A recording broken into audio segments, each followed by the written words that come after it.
नमस्कार साथियों, मैं अमित कुमार स्टेट 2019 में qualified but not in merit list में हूँ। मेरा सब्जेक्ट इंग्लिश था। मैं कुछ मुद्दा लेके आया हूँ जो मुख्य बिंदु है, हम लोग को समझना चाहिए। और मेरे साथ हमारे अभिभावक, हमारे बड़े भाई कुंदन सर हैं। ये स्टेट 2019 में क्वालिफाई हैं और साथ ही साथ मेरिट लिस्ट में भी हैं। ये हिंदी सब्जेक्ट से हैं। हम दोनों के पास कुछ मुद्दा है। इस मुद्दा हम आप लोगों के पास तक पहुंचाना चाह रहे हैं। मैं सबसे पहले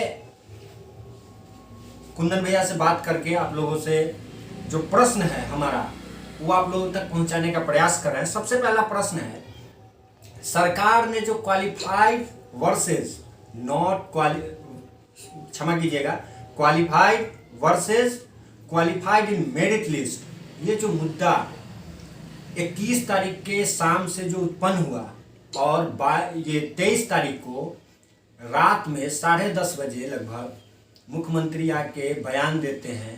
इससे ये स्पष्ट होता है कि हम लोग का जो बहाली प्रक्रिया है उसको कहीं ना कहीं अब घुमाने का प्रयास किया जा रहा है। हम लोगों को गोल गोल चक्कर लगाने का प्रयास किया जा रहा है, दिग्भ्रमित करने का प्रयास किया जा रहा है। इस मुद्दे पर हम लोग कुछ चर्चा करेंगे। सबसे पहला तो ये जो वर्सेस वाली बात आ गई। सबसे पहले एक चीज की, 21 तारीख के शाम तक हम सब एक थे, हम सब भाई थे, कोई झगड़ा नहीं था। लेकिन ये सरकार ने हम लोगों के बीच में जो लड़ाई उत्पन्न करा दी, जो आज लग रहा है कि न जाने क्या होगा, हम लोग का भविष्य तो अंधकार में है ही। दूसरा, सरकार की मंशा क्या है, और तीसरा, हम लोगों की आगे की रणनीति क्या होनी चाहिए और हमारा उद्देश्य क्या होना चाहिए। जो क्वालिफाई है, मेरिट लिस्ट में है, क्वालिफाई है लेकिन मेरिट लिस्ट में नहीं है, उन दोनों के लिए वीडियो है। अब आगे की बात के लिए मैं सबसे पहले सर एक प्रश्न करना चाहता हूं आपसे जी कि एक क्वालिफाइड जो मेरिट लिस्ट में है और क्वालिफाइड जो मेरिट लिस्ट में नहीं है, ये दोनों के बीच जो आज गहमा गहमी का जो माहौल उत्पन्न करा दिया गया है, इसके बारे में आप क्या संदेश देना चाहेंगे? जी धन्यवाद अमित। सबसे पहले तो मैं बताता हूं कि सरकार अपने मंशा में बिल्कुल सफल हो पाई है कि 21 तारीख के शाम तक 24,599 जो क्वालिफाइड कैंडिडेट थे वो अगले कुछ एक महीनों में अपनी नौकरी का वो क्या कहते हैं, नौकरी की उम्मीदों को संजोए हुए थे, जो कि 21 की रात में जा करके वो उन लोगों ने तोड़ दिया।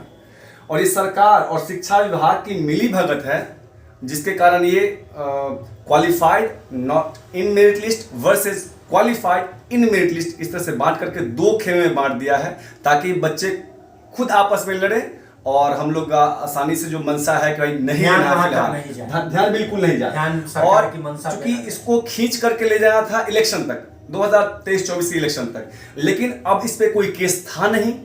बच्चे लगातार कुछ एक महीनों से मांग करते कि एसटीटी की बहाली होनी चाहिए। छठा चरण में कोई दिक्कत है नहीं, सातवां चरण को बहुत जल्द लेना था। बहुत सारे स्कूल खाली पड़े हुए हैं, अब चूंकि उनको लेना है नहीं, सबको बरकरार करके रखना है, तो समाज का सबसे प्रबुद्ध वर्ग होता है शिक्षक, और उनके साथ ही ये क्या बोले, बहुत गलत शब्द आ रहा है, उसको नहीं बोलना चाहिए, लेकिन हम ये बोल सकते हैं कि सिर्फ और सिर्फ चुतियापा कर रहा है और कुछ नहीं कर रहा है। और हम सभी लोग को एक होना है, जो क्वालिफाइड इन मेरिट लिस्ट है और qualified not in merit list है, दोनों को अब एक प्लेटफॉर्म पे आकर के सरकार से ये मांग करना है कि हम लोग को नौकरी चाहिए।